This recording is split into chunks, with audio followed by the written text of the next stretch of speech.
வெண்பா காணாமல் போய் முழுசாக 2 நாள் ஆயிடுச்சு அப்படிங்கிற மாதிரி தான் மல்லி சொல்கிறாங்க. அதனால் மல்லி இப்போ வரைக்குமே பச்சை தண்ணியை தவிர சாப்பாடு எதுவுமே சாப்பிடலை அப்படிங்கிற மாதிரி சொல்லிட்டு இருக்கிறாங்க.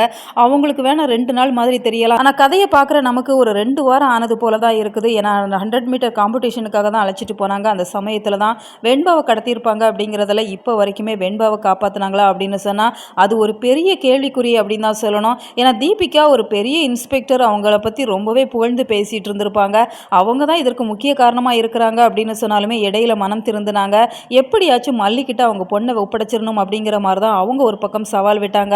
அதையெல்லாம் வச்சு பார்க்குறப்ப பரவாயில்லையே, தீபிகா திருந்திட்டாங்க, உடனே முயற்சி எடுத்து வெண்பாவை காப்பாற்றி மல்லிக்கிட்ட வந்து ஒப்படைச்சிருவாங்க அப்படின்னு சொல்லி பார்த்தா அவங்களுமே பேசுனதாவே தான் இருக்குது. எந்த முயற்சியுமே எடுக்கிற மாதிரி தெரியல. அடுத்ததாக விஜயுமே பாருங்க, சோஷியல் மீடியாவில் தகவல் கொடுத்துருக்கிறேன், ஆடெல்லாம் கொடுத்துருக்கிறேன் அப்படிங்கிற மாதிரி சொல்கிறாங்க. ஒவ்வொரு சமயங்கள்லையுமே நான் அங்கே தேடினேன் இங்கே தேடினேன் அப்படிங்கிற மாதிரி சொல்கிறாங்க. ஆனால் இப்போ வரைக்குமே ஏதாச்சும் முயற்சி எடுத்தாங்களா அப்படின்னு சொன்னால் அதுவுமே ஒரு கேள்விக்குறியாக தான் இருக்குது.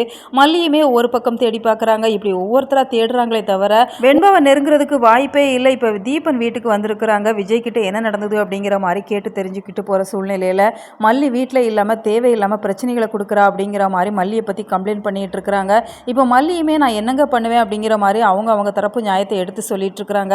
இப்போ தான் தீபன் ஒரு வார்த்தையை சொல்கிறாங்க, விஜய் நடந்து போச்சு, அந்த இடத்துல நானும் தான் இருந்தேன், அப்படி இருக்கிறப்ப நீங்கள் என்னையும் தான் குறை சொல்லணும், அதனால் அதை பற்றி நீங்கள் பேசாதீங்க, நீங்கள் 2 பேருமே எமோஷனலாக கனெக்ட் ஆனால் மட்டும்தான் வெண்பாவை தேடி கண்டுபிடிக்க முடியும் அப்படிங்கிற மாதிரி சொல்கிறாங்க. ஆனால் விஜயை பொறுத்த வரைக்கும் அதெல்லாம் காதில் வாங்குறதா இல்லை. ஏன்னா மல்லி தான் தொலைச்சிட்டாங்க அப்படிங்கிறதால மல்லி மேலே இருக்கிற கோபம் அவங்களுக்கு சுத்தமாக குறையலை அப்படிங்கிற மாதிரி தான் காமிச்சிட்ருக்குறாங்க. மல்லியுமே இப்போ மயக்கம் போட்டு விழுந்துடுறாங்க. அதனால் 2 நாளாக அவங்க சாப்பிடலை அப்படிங்கிற மாதிரி சொல்கிறப்ப ஹாஸ்பிட்டல் போய் அட்மிட் பண்ணுறாங்க. ஆனால் விஜய் நாகு கிட்ட பணம் கொடுத்து நீங்கள் பார்த்துக்கோங்க, நான் வெண்பாவை தேடி போகிறேன் அப்படிங்கிற மாதிரி அவசரமாக கிளம்பிடுறாங்க.